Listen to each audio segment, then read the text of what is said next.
بسم الله.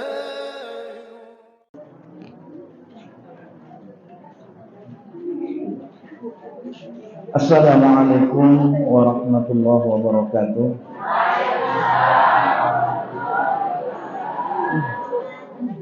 Innal hamdalillah nahmaduhu wa nasta'inuhu wa nastaghfiruh wa na'udzu billahi min shururi anfusina wa min sayyiati a'malina. May yahdihillahu fala mudilla lahu wa may yudlil fala hadiya lahu. Asyhadu an la ilaha illallah wa la syarika lahu wa asyhadu anna Muhammadan 'abduhu wa rasuluhu la nabiyya ba'da. Allahumma salli ala sayyidina Muhammad wa ala ali sayyidina Muhammad. Wallahu ta'ala fil Qur'anil 'azim. Tabarakalladzi bi yadihi mulkuhu wa ala kulli syai'in qadir. Alladzi khalaqal mauta wal hayata liyabluwakum ayyukum ahsanu amala wa huwal 'azizul ghafur. Qala an-nabiy sallallahu alaihi wasallam, man shalla alayya salatan sallallahu alaihi wasallam atau kama qala an-nabiy sallallahu alaihi wasallam. Hadirin jemaah majelis taklim Kelurahan Kemiling Permai yang dimuliakan Allah, ibu-ibu sekalian yang saya hormati, bersyukur kita kepada Allah Subhanahu wa taala masih bisa berkumpul di tempat yang mulia ini, tempat yang dibanggakan oleh Allah Subhanahu wa taala, dimanapun tempat yang disebutkan nama Allah, kebesaran Allah dan hadis dari baginda Nabi Sallallahu Alaihi Wasallam, melainkan tempat itu tempat yang diberkahi dan setiap peserta majelisnya keluar dalam keadaan telah digugurkan dosanya. Hadirin yang dimuliakan Allah Subhanahu wa taala, 100 tahun yang lalu kita tidak ada di dunia ini. Betul? Siapa yang sudah ada? Nggak ada ya? Dan 100 tahun yang akan datang kita sudah tidak ada lagi di dunia ini, betul? Mau hidup sampai 150 tahun? Hah?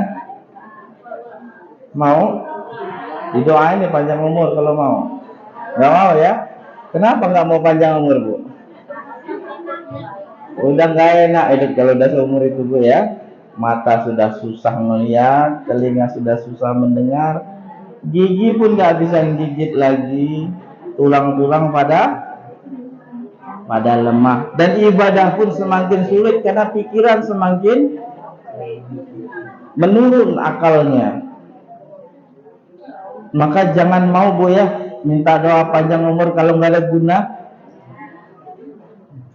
Karena udah tua ngerepotin, ibadah nggak bisa, apa-apa yang nggak bisa.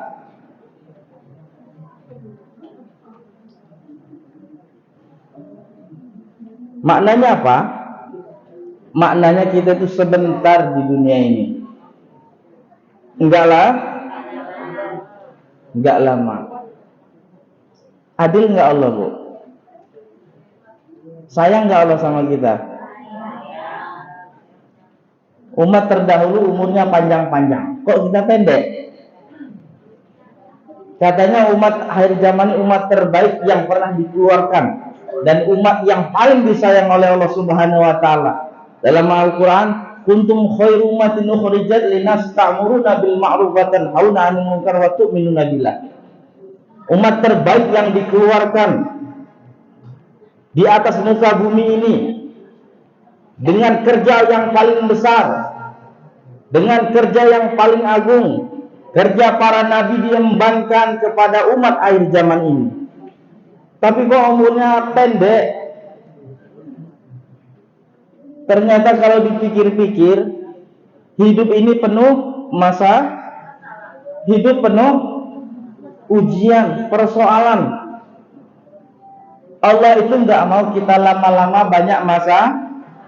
Allah nggak mau kita lama-lama penuh persoalan hidup. Nggak mau lama-lama kita menderita di dunia. Allah Subhanahu sebentar aja di dunia. Kalau mau enak di sini, kata Allah. Di dunia itu nggak enak. Makan enak, kenyang dikit udah nggak enak. Makan sepiring enak, Bu? Kalau 2 piring, ada yang masih enak. Kalau 3 piring, udah nggak enak lagi. Tidur juga, kalau di dunia ini, Bu, namanya dunia, segala serba terbatas. Tidur 2 jam enak, 3 jam tambah enak. Kalau udah 2 hari tidur, enak nggak rasanya? Makanya Allah nggak panjangkan umur ibu-ibu di sini sekalian. Paling mentok 70, 80, 80. Itu pun sudah dipretelin semua atributnya.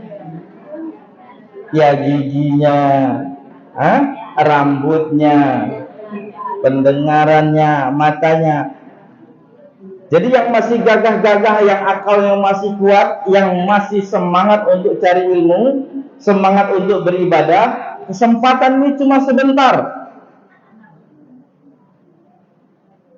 Waktu yang sebentar ini menentukan masa kita di akhirat yang selama-lamanya. Tempat kita di akhirat yang selama-lamanya ditentukan dalam masa waktu yang sebentar ini.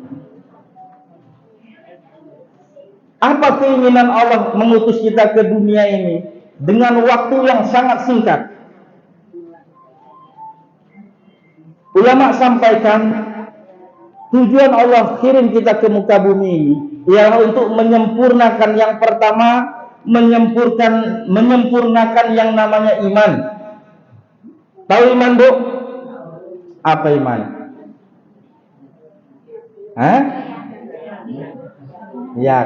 Yakin sama percaya itu beda. Pernah kita bahas dulu. Oh, ibu-ibu pengajian kita ya. Yakin dan percaya beda. Kalau yakin itu sudah nggak ada tawar menawar. Kalau percaya belum tentu ya. Kalau yakin udah nggak ada batas, pasti percaya. Sekarang apa yang kita yakini kepada Allah Subhanahu wa taala? Apa yang ibu-ibu yakini kepada Allah Subhanahu wa taala? Apa yang ibu imani kepada Allah Subhanahu wa taala?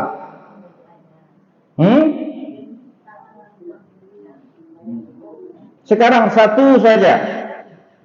Yakin nggak Allah Maha melihat? Yakin nggak Allah Maha melihat? Yakin apa percaya? Kita uji ya. Kalau ibu ada mertua di rumah, 24 jam sama ibu mertua di rumah, 24 jam, berani nggak ibu macem-macem? Berani nggak ibu ngomel-ngomel depan dia? Berani nggak ibu banting piring depan dia? Itu baru manusia. Sekarang kalau ibu-ibu yakin Allah Maha melihat, kenapa masih suka ngomongin orang? Berarti belum yakin kepada Allah Maha melihat. Ibu yakin nggak Allah Maha mendengar? Ibu yakin nggak Allah mendengar apa yang ibu ucapkan? Ibu sering ngomongin suami depan orang? Suka curhat sama tetangga tentang ibu mertua?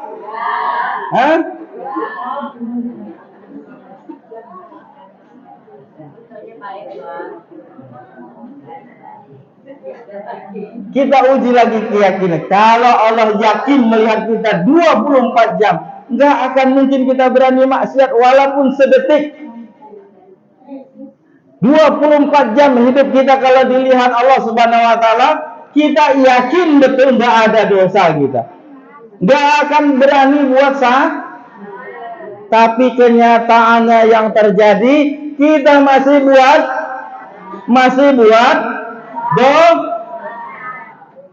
sholat masih terlambat gara-gara sayur, gara-gara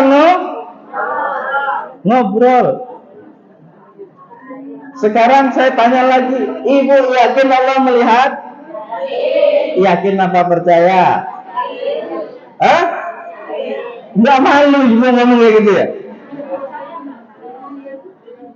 Ustadz, kami berjuang untuk yakin, berusaha untuk kalau yakin, wah pede bener saya aja ngeri ngomong gitu. Kita berjuang untuk keyakinan ini agar masuk ke dalam hati. Kalau kita masih buat dosa, berarti kita tuh masih nggak mandang Allah Subhanahu Wa Taala lagi. Coba ibu kalau lagi maksiat, enggak usah ditanya satu-satu maksiat apa. Tahu sadar sendiri aja ya. Oh, Allah ngeliat ya, malu ah. Lagi ngomong sesuatu walaupun terbetik dalam hati, yakin nggak Allah Maha mendengar. Nah, makanya di umur yang sebentar ini, kesempatan sebentar, sempurnakan iman kita. Sempurnakan keyakinan kita terhadap Allah Subhanahu Wa Taala. Gimana caranya? Belajar mengenal siapa itu Allah, sifat-sifat Allah, keagungan Allah, apa kehebatan Allah, pelajari semua. Maka kalau kita sudah masuk ke dalam tahap yakin kepada Allah melihat, selesai sudah. Yakin kepada Allah Maha melihat, mendengar, Maha memberi rezeki, selesai sudah. Yakin Allah yang memberikan rezeki dan memberikan maut kepada kita, udah nggak ada ketakutan lagi. Yakin Allah yang mematikan, yakin bu? Kenapa nggak berani lagi? Hah? Ada trauma ya? Kalau orang yang yakin Allah mematikan dan menghidupkan, tidak ada kebaikan maupun keburukan kecuali datangnya dari Allah atas izin Allah, nggak akan takut kita di rumah sendirian, nggak akan takut kita lewat kuburan, nggak takut lewat tengkolan yang ada pohon gede. Ini kalau udah takut sama yang kayak gitu, bacaannya bolehlah baca ayat kursi, hasilnya lah lari.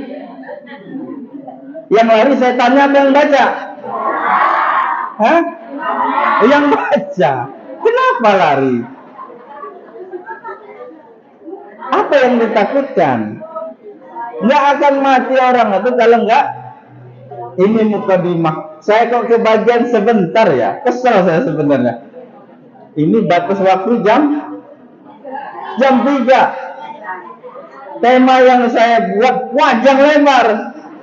Ini baru mukadimah loh.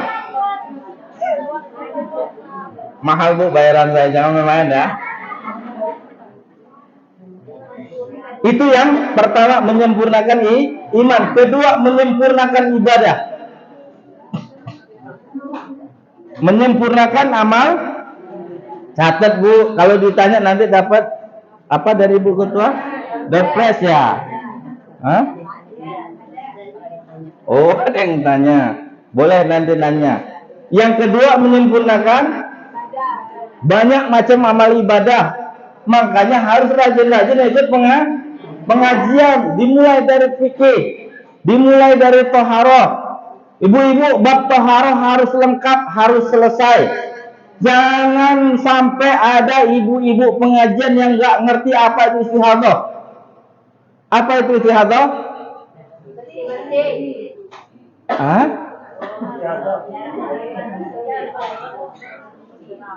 Istihadah. Istihadah itu sebenarnya nggak bagus saya nyampein ini. Sampein apa enggak ini? Anggap saya anak ibu ya. Kalau orang tua ibu, saya terlalu tua. Anak ibu ya nggak apa-apa ya. Mohon maaf ya, disampaikan namanya pengajian. Karena nggak sah sholatnya kalau orang nggak ngerti toharoh. Toharoh itu bersih. Istihadah itu banyak yang nggak tahu sekarang ini. Apa itu istihadah bersih-bersih? Dari mana? Minta sama ustadz yang ngajar itu terangkan tentang bab toharoh sampai selesai. Saya terangkan sedikit istihadah. Mau? Mau? Ya semangat saya ini udah lemes ini. Mau nggak? Nah gitu. Minum aja nggak dikasih.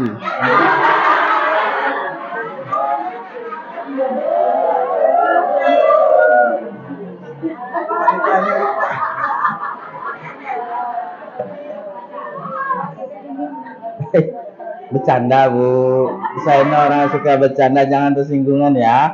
Nanti motong udah keluar, wah Ustaz itu apa ini dikit itu anu dikit ini. Sampai mana tadi? Istihad. Maklum udah tua pelupa. Istihadah itu adalah darah yang keluar setelah haid. Wajib nggak sholat? Nang kacau ini dunia ini. Wajib, tetap wajib sholat Bu. Nah inilah harus diulang ya. Buat pengaji. Ibu ketua majelis taklim, saya pesan jangan sampai ini berbahaya. Dengarkan baik-baik. Darah yang keluar setelah haid itu namanya istihadah dan wajib baginya sholat meskipun masih ada darahnya. Gimana cara menghitungnya? Cara menghitungnya kalau haid itu biasanya 1 bulannya berapa hari misalnya? Misalnya 7 hari.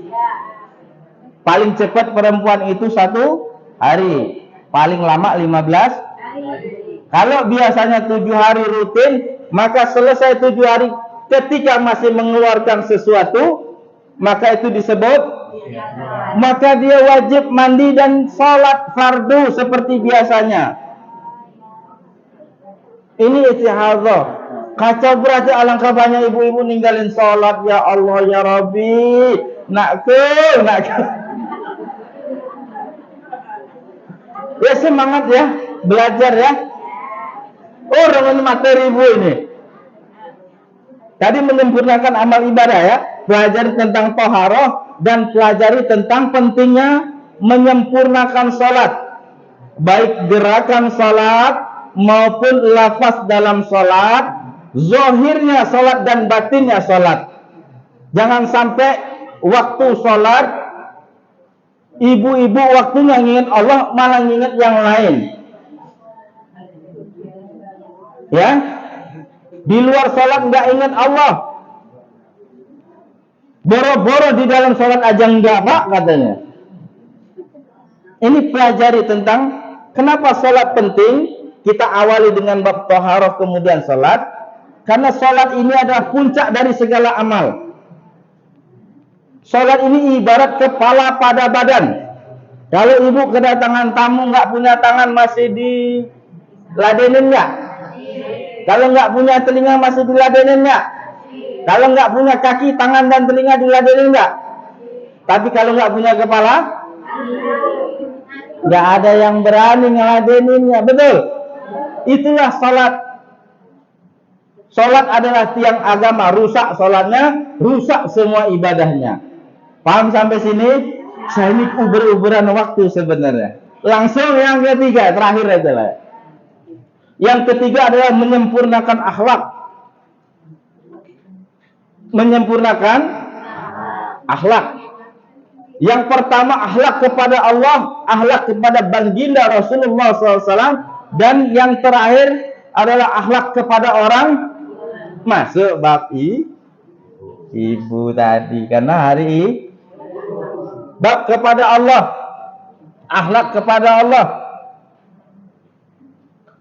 Baik-baik sholat itu, jangan bermaksiat kepada Allah ketika sholat. Maksudnya apa?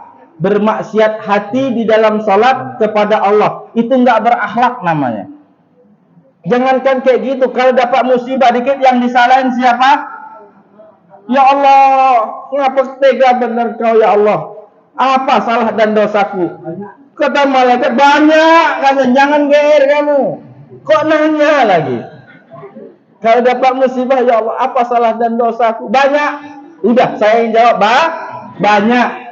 Jangan lagi doa kayak gitu, nggak sopan tuh ya. Kemudian berusaha ngatur Allah. Ya Allah, kasih saya biar saya lebih giat ibadahnya. Pikir Allah, sampai saya butuh sama ibadah kamu. Ibadah benar juga enggak, pakai syarat.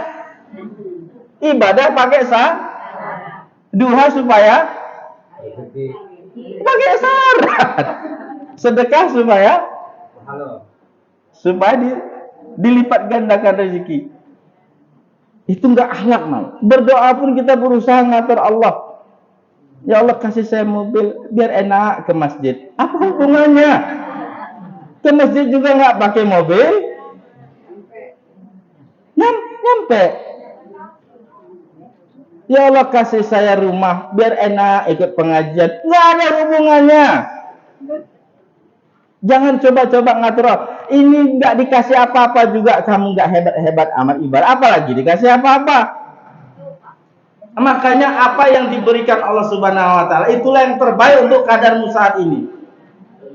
Jangan berusaha ngatur Allah, apalagi ngatur rezeki. Seakan-akan minta rezeki sama Allah. Ya Allah, kasih rezeki. Hei, kata Allah. Kamu nggak minta juga rezeki kamu selama ini dari mana? Orang semua non-muslim kafir juga saya kasih rezeki. Cuma untuk keberkahan rezeki tidak masalah. Mintalah keberkahan rezeki, berkahilah rezeki yang aku dapat.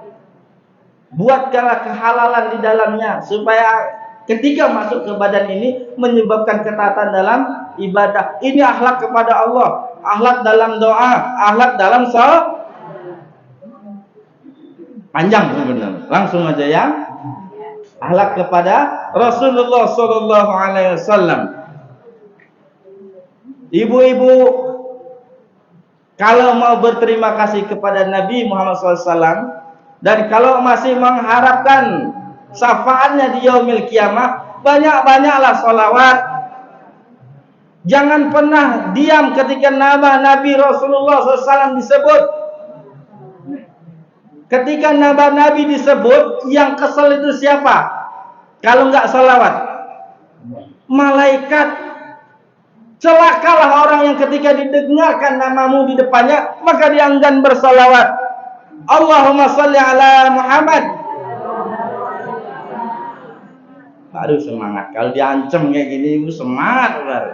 Kata siapa? Kata malaikat, Bu. Celaka orang yang ketika didengarkan namamu depannya, dia nggak mau salawat. Malaikat ngeri nggak, Bu? Ngeri lah saya. Merinding saya sampai. Kalau Pak Johan yang celaka kan, masih kita takut. Woi, marah Pak Johan kalau dia sholat nyebut Nabi, pasti kita nggak berani, malaikat langsung. Ini ya, barang siapa yang satu kali bersalat kepada Nabi, Allah akan bersalat atasnya 10 kali. Man shalla alayya salatan sallallahu alaihi wasallam kama qala Nabi sallallahu alaihi wasallam. Barang siapa salat 100 kali, maka Allah selesaikan 70 permasalahan di dunia. 30 permasalahannya di dunia dan 70 di akhirat. Barang siapa bersalat 1000 kali satu hari, maka Allah tidak akan matikan dia sebelum dia melihat tempatnya di surganya Allah Subhanahu Wa Taala. Mantap nggak itu? Masih nggak mau sholawat? Baru sholawat? Apa nggak hebat itu? Masih nggak mau sholawat juga? Minimal ibu-ibu pengajian ini 1000 satu hari, minimal. Harusnya 124.000. Mati kita. Nah, mati kita lantak ustaz itu. Enggak, belum tentu mati. Coba dulu. Kalau mati hubungin Pak Johan, tanggung jawab dia. Saya anak buah dia soalnya. Yang terakhir adalah akhlak kepada orang tua. Ayu amali afdol. Ibnu Mas'ud menanyakan ini kepada Rasulullah SAW. Yang pertama, salatul li waktiha, salat di awal waktu, jangan ditunda-tunda. Yang kedua, apa yang kedua? Berbakti kepada orang tua. Ibu, sekarang jadi orang tua semua. Apa perasaannya kalau anak kita enggak makan satu hari? Khawatir. Itulah perasaan ibu kita. Apa perasaan kalau anak ditempeleng orang? Pasti penakut-penakutnya orang kalau untuk kepentingan dan keselamatan anak, pasti dia rela mati. Apa yang terjadi kalau duit enggak ada di rumah? Anak mau ujian, nangis-nangis minta, ibu belum bayar biaya sekolah, malu. Apa yang kita lakukan? Tahan nebalin muka ini. untuk minjem, cari-cari utangan sama orang. Apa yang terjadi kalau anak kita celakaan? Yang kita rasakan, pasti menangis duluan. Orang yang pertama menangis duluan ketika bermasalah ini anak adalah ibu.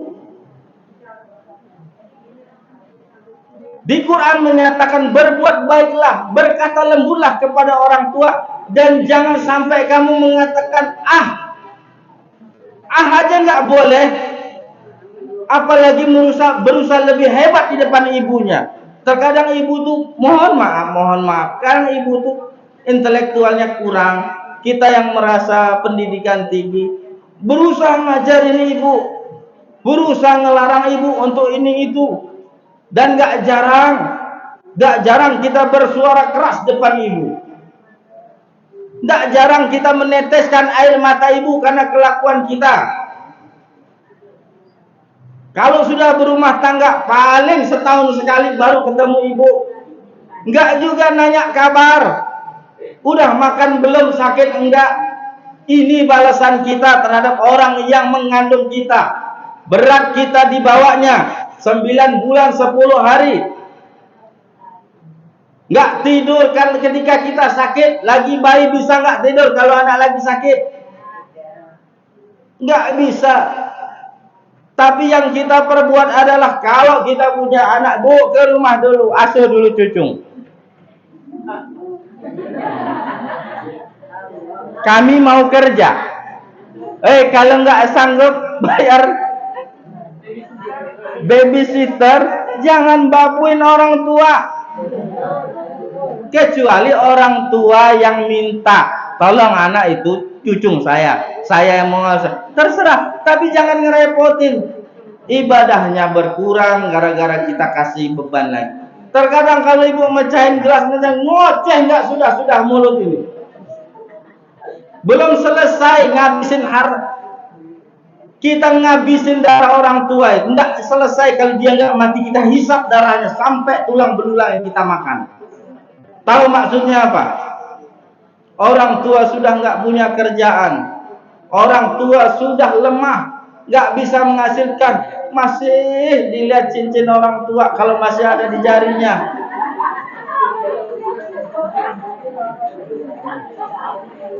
Biasa setahun sekali pulang ke rumah, lebaran aja, tumben tiba-tiba pulang. Ada apa? Mau minjam ST apa? BPKB rumah, sertifikat rumah. Kok pinjam dulu sertifikat rumah? Mau usaha. Saya mau tinggal di mana? Gampang, Bu. Ikut saya nanti kalau nggak kebayar saya. Giliran ikut dibabuin.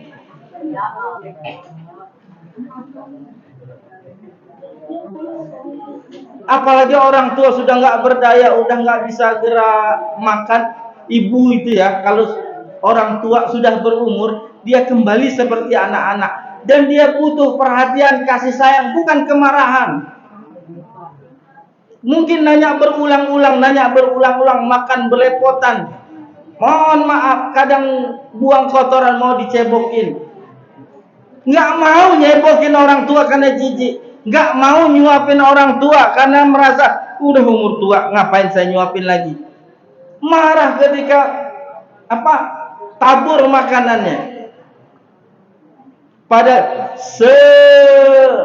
sehilang-hilangnya akal orang tua, selumpuh-lumpuhnya orang, sebodoh-bodohnya orang tua, walaupun dia nggak bisa lagi berpikir, walaupun sudah pikun, ingat, sorga itu masih ada di telapak kakinya.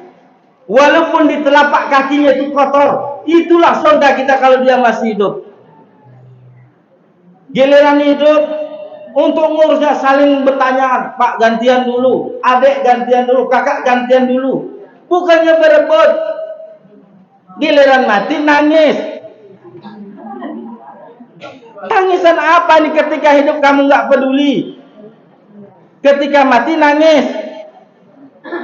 Siapa yang udah 1 bulan nggak tahu kabar ibunya nih? Angkat tangan. Nggak ada yang mau, nggak jujur ya, dosa.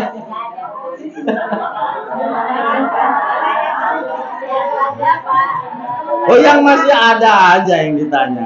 yang ada nanti ada babnya. Ya, mohon sama ibu-ibu, ini hari ibu. Hari ibu. Orang yang paling peduli sama kamu di muka bumi ini ibu. Tolong temui dia, minta maaf kepadanya. Mohon maafkan kalau suara saya pernah keras. Minta ridhonya, minta ampunannya.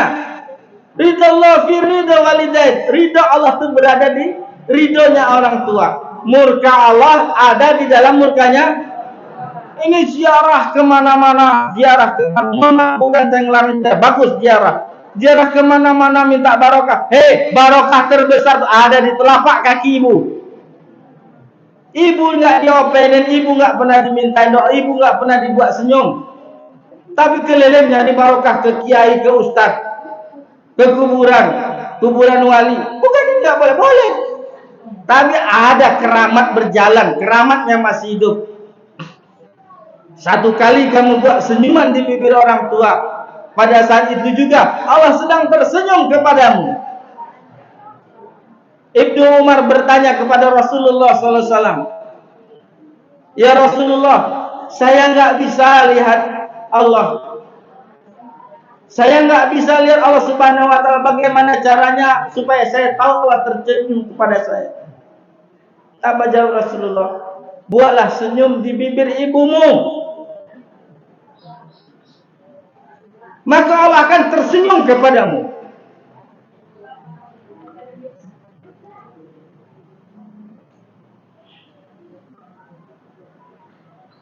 Berapa kali kita buat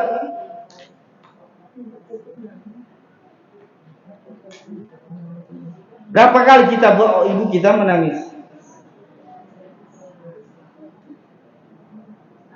Berapa kali kita minta maaf kepadanya? Selain daripada lebaran.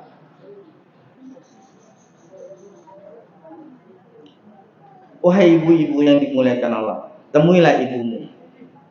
Kalau masih ada, temui ibu, minta maaf kepadanya. Khawatirnya itu terakhir kita ketemu.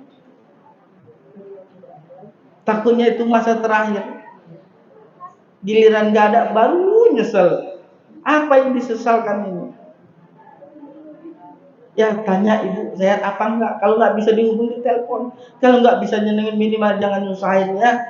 Kirimkan kabar gembira saja kepada ibu. Jangan kalau ada masalah baru pulang ngadu. Giliran banyak duit hilang nggak ada kabar. Giliran nggak punya duit pulang cari sertifikat.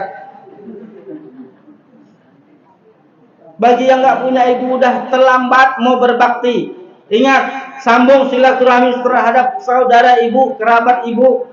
Kedua, bersedekah atas nama orang tua. Bu, coba dulu sekali-sekali sedekah atas nama orang tua. Balasannya gede.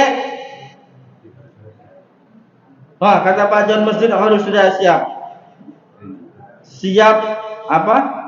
Menerima, menyampaikan hartanya itu kepada ibunya di alam baka sana. Jangan takut sedekah atas nama ibu. Bakti kita kalau nggak bisa semasa hidup, nyusahin, ngerepotin, bikin masalah, giliran mati kita balas. Sedekah banyak-banyak untuk ibu.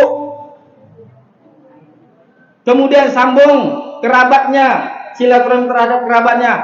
Kemudian doakan tiap habis sholat. Setiap habis sholat jangan lupa doakan ibu. Bahasa Arab ngerti artinya belajar sedikit-sedikit ya. Kalau nggak ngerti tanya sama ustadz gimana cara doain orang tua. Hebat-hebat amalan kita, ibadah kita, sholat kita, sedekah kita, puasa kita, baca Quran, semuanya 100. Kalau sama ibu nggak benar, hapus semua, nggak diterima amalan itu. Paham ibu-ibu? Tapi kalau udah bicara ibu ini banyak dosa sama ibu. Mohon maaf ya, agak sedikit kencang. Ini adalah kasih sayang dari saya untuk ibu-ibu semua. Maka jangan pernah tersinggung dengan ucapan yang agak menekan atau sedikit keras. Tapi ini kebaikan. Kalau orang yang nggak bisa berbakti kepada ibu selagi dia jadi anak, jangan pernah kecewa, jangan pernah marah kalau anak nggak pernah berbakti dan nggak pernah bisa nyenengin hatimu. Paham semua? Semoga Allah Subhanahu wa taala beri kita kekuatan untuk mengamalkan dan menyampaikan, dan memberikan kekuatan kepada sang penyampai untuk mengamalkan terlebih dahulu.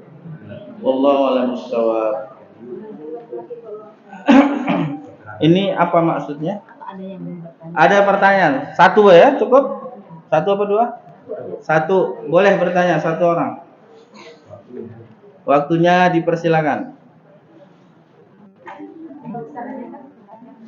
Saya nanya. Oh, ya. Kalau lengkapnya di YouTube ada itu di YouTube. Apa nama YouTube-nya Pak Jan? Oh ya, ini. Jadi promosi. Masjid Khairul Juanda memiliki channel YouTube ya, yang isinya kajian fikih dan tauhid, tasawuf. Setiap ada sholat subuh Jumat, jadi silakan dibuka dengan nama Khairul Syuhada. Tapi jangan lupa like, komen, di share. Ya. Itu lengkap, ada istilah yang posisi kalau ya macam-macam. Di sini kajian fikih, oke, dan Coba satu pertanyaan dari saya, siapa yang bisa? Ada apa ini hadiahnya? Ini ya? nah, ada hadiah. Nah, lengkap, pakai lengkap. Satu orang. Pertanyaannya, apa itu istihadah? Belum selesai, bukan satu. Dan bagaimana cara ibadahnya? Ya, siapa yang tahu? Hah? Ibu dulu ya, coba. Ini dulu. Sebut nama dari majelis taklim mana? Assalamualaikum warahmatullahi wabarakatuh. Nama saya Siti Rosati dari Majelis Taklim Taubah. Blok S dari Permainan Relaku.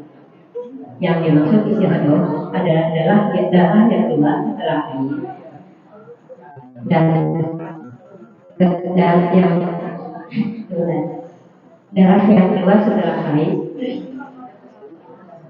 Terus cara kita ibadahnya, kita bersuci dulu dengan hadas besar, dan setelah selesai baru kita ibadah atau mengerjakan sholat. Terima kasih. Wassalamualaikum warahmatullahi wabarakatuh. Ya. Itu belum lengkap ya. Jadi ya boleh berdiri. Dari majelis mana? Jauhan. Saya pakai ini aja. Angkatin main.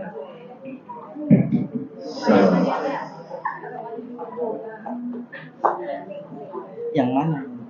Ini amplop. Assalamualaikum warahmatullahi wabarakatuh. Ya. Nama saya Ibu Mama dari Majelis Taklim Al-Fitrah Blok G. Mohon koreksi jika salah. Yang disebut dalam istihadah darah yang keluar bukan waktu haid dan waktu nifas, bisa disebut darah penyakit. Itu wajib sholat, dan sholatnya setelah bersuci awalnya harus besar, kita sholat seperti biasa. Mungkin itu Pak Ustaz. Wassalamualaikum warahmatullahi wabarakatuh. Sama saja itu. Yang belakang tadi, ibu tadi. Saya mau lengkap sampai selesai. Belum lengkap ya. Nanti saya lengkapin ya. Lihat di YouTube Bu ya.